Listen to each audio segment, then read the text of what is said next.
तो चंद्रयान 3 की सफल लैंडिंग के लिए देश भर में पूजा अर्चना और दुआओं का दौर जारी है। हमने आपको जैसे कि बताया कि पाकिस्तान से आई भारत सीमा हैदर ने सीमा को भी बिठा दिया था क्या चंद्रयान में? हनीमून मनाने गई है क्या वो भी मून पे? चंद्रयान 3 की कामयाबी के लिए व्रत रखा है। सीमा नहीं हो गई भाई, धनिया हो गया है, हर सब्जी में आ जाता है बीच में कहीं ना कहीं से। ये हमने कर दी पोस्ट पहले से इसलिए कर दी है ताकि रक्षाबंधन वाले दिन हमारे भारत के प्रिय भाइयों को मिल जाए जिनके कंधों पर ये देश है। मैं बहुत खुश हूँ। जय श्री राम, जय हिंद, हिंदुस्तान जिंदाबाद। और ये मीडिया वालों को बड़ा इंटरेस्ट है भाई, सीमा की राखी मोदी जी तक पहुंचनी चाहिए। मणिपुर वालों तक इंसाफ, उसको पहुंचा के हमें क्या फायदा। दिन भर आप कैसे अपना दिन बिताती हैं, क्या क्या करती हैं हिंदुस्तान में आप? इतना टफ कब से आने लग गया यूपीएससी का एग्जाम? अरे बाप रे, सीमा हैदर दिन भर क्या करती है? सीमा हैदर क्या करती है? ऑप्शन पढ़ लेता हूँ। सीमा हैदर दिन भर पबजी खेलती है, लप्पू से सचिन से लड़ाई करती है, मीडिया को इंटरव्यू देती है, या फिर गुलाम हैदर की याद में रोती है। मुझे लगता है सीमा हैदर दिन भर पबजी खेलते खेलते लप्पू से सचिन से लड़ लेती है और फिर रात में अकेले में बैठ के गुलाम हैदर की याद में रोती है। सही जवाब क्या है? और पाकिस्तान में हम 10 बजे उठते थे, यहाँ 5 बजे मम्मी, मैं और मेरी जिठानी है बड़ी, हम 5 बजे उठते हैं कि बस पहले सबसे पहले नहा धो के पूजा करते हैं। शिट यार, ये तो गलत हो गया, दूसरे का जवाब सही दूंगा पक्का। सबसे ज्यादा बनाना क्या अच्छा लगता है और खाना? यहाँ पर अगर हिंदुस्तानी डिशेस की बात करें, क्या क्या सीखा बनाना जरा बताइए, और क्या क्या खाना अच्छा लगता है हिंदुस्तान का? शिट यार, ये वाला तो और टफ लग रहा है। सीमा हैदर को हिंदुस्तानी खाने में क्या पसंद है? क्या पसंद हो सकता है? 9 नंबर की चप्पल पानी में भीगी हुई जो सटासट खाने में आए। दूसरा ऑप्शन क्या है? दूसरा ऑप्शन है भगोड़ी भुजिया, लप्पू लच्छा पराठा। आखिरी ऑप्शन भोले चटूरे। यार इसका आंसर तो बहुत टफ है। देखो भगोड़ी तो वो ऑलरेडी है, तो भगोड़ी भुजिया तो उसको नहीं पसंद होगी, और लप्पू लच्छा पराठा नहीं, लप्पू सचिन उसके पास है, वो तो किसी को भी नहीं पसंद है, उसको क्या होगा? और क्या है? भोले चटूरे नहीं, भोली वो बिल्कुल भी नहीं है। और 9 नंबर की चप्पल, हाँ जैसी उसकी हरकत है, 9 नंबर की भीगी हुई चप्पल सटासट। 9 नंबर की भीगी हुई चप्पल। अब तो पास हो जाऊंगा। हिंदुस्तानी छोले भटूरे। शिट यार, यूपीएससी में फेल हो गया। इतने कठिन सवाल कौन देता है? काश उस दिन न्यूज देख ली होती मैंने। शिट। क्या क्या सीखा बनाना जरा बताइए, और क्या क्या खाना अच्छा लगता है हिंदुस्तान का? बहन तू एक काम कर, सीमा सचिन को अपने घर पे खाने का न्योता दे दे, अपने घर बुला के उन्हें छोला भटूरा खिला दे, क्योंकि दुनिया में इतने बड़े बड़े मुद्दे चल रहे हैं, उनसे तुम्हारा क्या लेना देना? युवाओं को जॉब नहीं मिल रही है, मेरी वीडियो पे लाइक नहीं आ रहे, और उससे तुम्हें कद्दू फर्क पड़ रहा। सचिन, आपसे एक सवाल है। ये कुछ अच्छा सवाल करेगा, मुझे समझदार लग रहा है ये रिपोर्टर। सीमा ने मेहंदी लगवाई है, उसमें आपका नाम लिखवाया है, आपने भी सीमा का नाम अपने हाथ पर, अपने दिल पर, या अपने शरीर के किसी हिस्से पर लिखवाया है कि नहीं लिखवाया? हाँ, शरीर के एक ऐसे हिस्से पे लिखवाया हुआ है उसने कि तेरे को दिखाने में भी उसको शर्म आ जाएगी, दिखा नहीं पाएगा वो बेचारा। और भाई तू इतना शर्मा क्यों रहा है? रिपोर्टर है तू, सचिन का दामाद नहीं है, सचिन ससुर नहीं है तेरा। मेरा फायदा छोड़ो, मैं आपको आपके फायदे की बात बता देता हूँ। ये है हनी गेन। हनी गेन पर आप अपनी साइड इनकम कर सकते हो, वो भी सिर्फ अपना इंटरनेट कनेक्शन शेयर करके।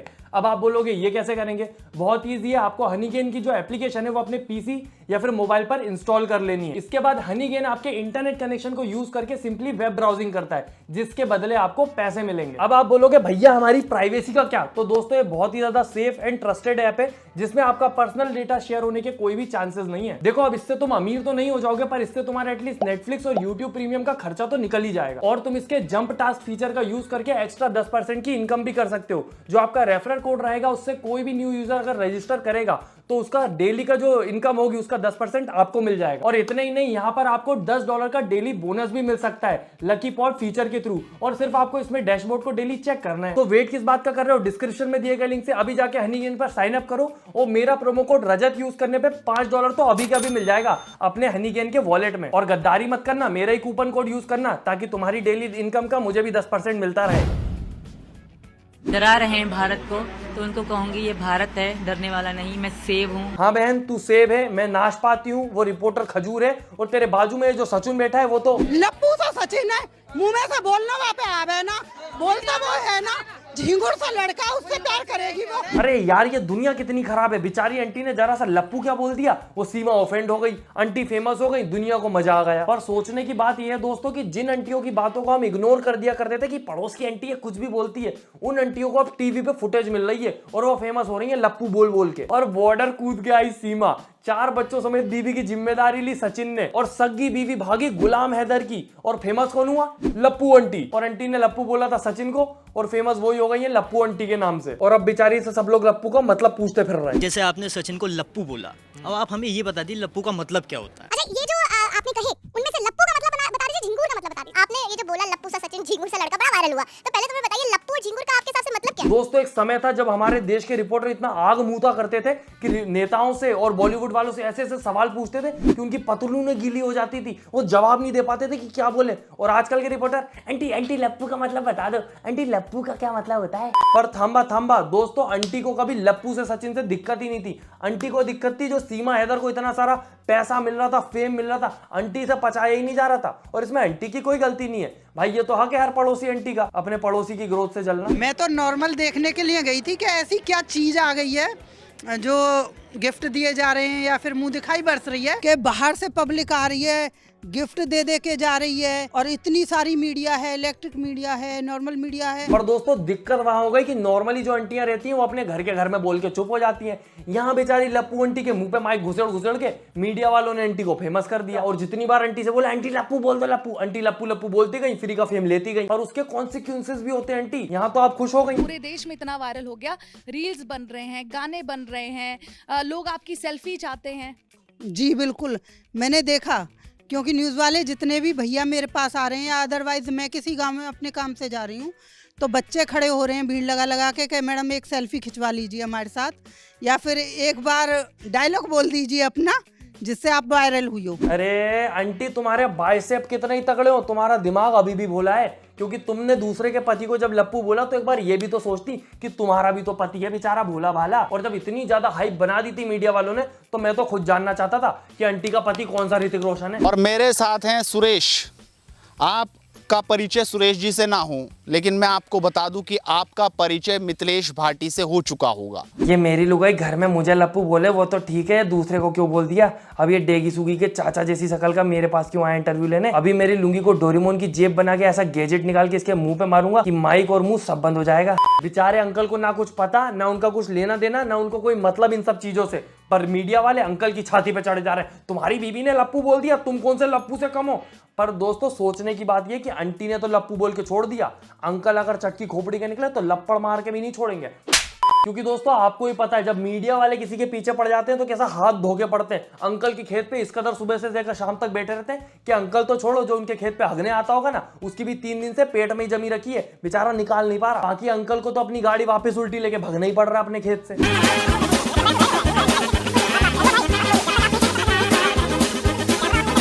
अरे बेचारे अंकल का पीछा छोड़ दो यार, लप्पू आंटी ने बोला है, अंकल के पीछे लपक गए पूरे मीडिया वाले। पर सोचने की बात ये दोस्तों कि आंटी ने लप्पू का मतलब बताया तो जो ज्यादा बोलता नहीं है, तो मुझे लगा कि अंकल भी ज्यादा बोलते नहीं है, तो अंकल को भी प्यार से जो लप्पू आंटी है वो लप्पू ही बोलती होंगी। पर नहीं ना, नक्को बिल्कुल नहीं। आंटी के पति को जैसे ही लप्पू बोला गया, आंटी को बुरा लग गया, ऑफेंड हो गई आंटी। नहीं, ये फीलिंग नहीं है जो हस्बैंड के साथ किया जा रहा है ना, उसका थोड़ा दुख है, क्योंकि कुछ लोगों ने उनको टारगेट किया। जो आदमी देखे खेतों में काम करने वाला नॉर्मल है। अच्छा, आंटी का पति खेतों में काम करने वाला नॉर्मल है, और सीमा का पति बेचारा किराने की दुकान पे काम करता है, वो एबनॉर्मल हो गया, लप्पू हो गया वो। मेरा पति जैसा भी है मेरा है। ओहो, आंटी का पति मेरा पति है, और सीमा का पति के चाय पत्ती है, पड़ोसी का पति है, वो भी तो उसका ही पति है। मतलब माना सीमा का एक और पति है जो पाकिस्तान में, जिससे उसने तलाक नहीं लिया। माना सीमा का एक बॉयफ्रेंड भी है दुबई में। चलो मैंने हार मानी आंटी, तुम जीती। ये देख लो सीमा के बॉयफ्रेंड को।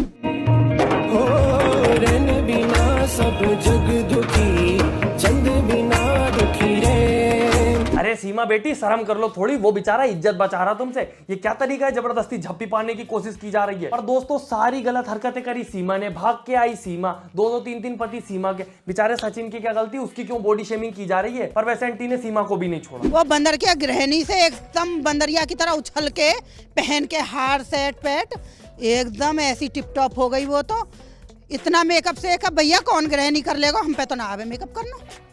हम भी रह रहे हैं, हम जॉब भी कर रहे हैं, दुनिया में घूम भी रहे हैं टांग उठा के। वो सब तो ठीक है आंटी, पर ये टांग उठा के क्यों घूम रही हो? टांग दुखती नहीं है क्या आंटी? पर दोस्तों आंटी ने बेचारी ने भोलेपन में लप्पू पप्पू हर कुछ बोल दिया और मीडिया के बहकावे में आके इतनी बार बोल दिया कि सीमा ने ऑफेंड होकर उधर से मानहानि का केस कर दिया। अब आंटी के ऊपर जब मानहानि का केस हो गया तो आंटी इतनी घबरा गई है कि आंटी कुछ भी बोल रही है। कहीं कहती है कि मैं तो अंगूठा टेक हूँ, और हम तो है देहाती आदमी, ना पढ़े ना लिखे, अंगूठा टेक। और 2 मिनट बाद ही बोलती है कि मैं तो 12वीं पास हूँ, पढ़ी लिखी। यो मैं 12वीं पास हूँ। पर एक बात है दोस्तों, आंटी शक्ल से कितनी ही डरी हुई दिखे, मानती नहीं है कि डरी हुई है ना, नको बिल्कुल नहीं। तो मैंने कोई ऐसी भाषा का प्रयोग किया जिससे किसी की मान हावी हो या कुछ वो बता रहे थे बॉडी शेविंग वगैरह वो हो। बहुत सी जगह पे बहुत तरह की भाषा बोली जाती है, हर ग्रामीण क्षेत्र में अलग अलग भाषाएं बोली जाती है। पर दोस्तों सोचने की बात यह है कि सीमा सचिन ने सारी इलीगल हरकतें करी, पर फिर भी केस उनके ऊपर नहीं है, केस आंटी के ऊपर है, बेचारी के ऊपर। और आंटी ने कुछ इतना ज्यादा गलत किया भी नहीं है। वो तो मीडिया वालों ने उनका इंटरव्यू बार लेके लप्पू बुलवा के उनको फंसा दिया। बाकी ये सब चीजें बहुत नॉर्मल है। जो पड़ोस की आंटी रहती है, ये बुराई करना तो उनका रोज का काम है। उसके लिए किस को तुम जेल में डालोगे? मेरी तो पूरी कॉलोनी गायब हो जाएगी। बेचारी आंटियों को तो बॉडी शेमिंग का मतलब भी नहीं पता होता, पर वो करती है। तो हम तो गामन की भाषा में बोले हैं भैया, हमने तो गामन की भाषा में कही वासु भी कल लप्पू सौ और झिंगुर सौ नॉर्मल सी बात है। हमें ना तो कहीं की बॉडी शेविंग फेविंग की पतो, हम तो इन शब्दन के ही मतलब ना जाने। पहली बात तो एक शेविंग को मतलब जाने हम जो दाढ़ी बनावे, अगर वहाँ पे कोई मानहावी को करते हो तो कर ले। देखा, मैंने तो पहले ही बोला था, बहुत नॉर्मल आंटी है वो, हमारी पड़ोसियों जैसी। सब बुराई करते हैं, उनने भी कर दी। दिक्कत ये है कि हमारी पड़ोसनों के खिलाफ हमारे पास सबूत नहीं है कि हम मानहानि का केस करें। आंटी ने मीडिया के सामने जाके कैमरे में सबूत दे दिया तो केस हो गया, और ऊपर से मीडिया वालों ने और बड़ा बना दिया। बाकी बॉडी शेमिंग क्या होती है? बेचारी वो शेविंग बोल रही है, उसको शेविंग और शेमिंग में फर्क नहीं पता। बाकी अब आंटी का ईगो इतना हाई हो चुका है, ये मीडिया वालों ने इतना चढ़ा दिया कि अब आंटी सॉरी बोलने को तैयार नहीं है। सॉरी बोले मेरी जूती के मुंह पे घुमा फिरा के बात तुम्हारी तरह करनी ना मैं पढ़ी लिखी इतनी। हाँ, ताली बजा, मैं भी बजा रही बेटा साहब, तू नोटिस भेज।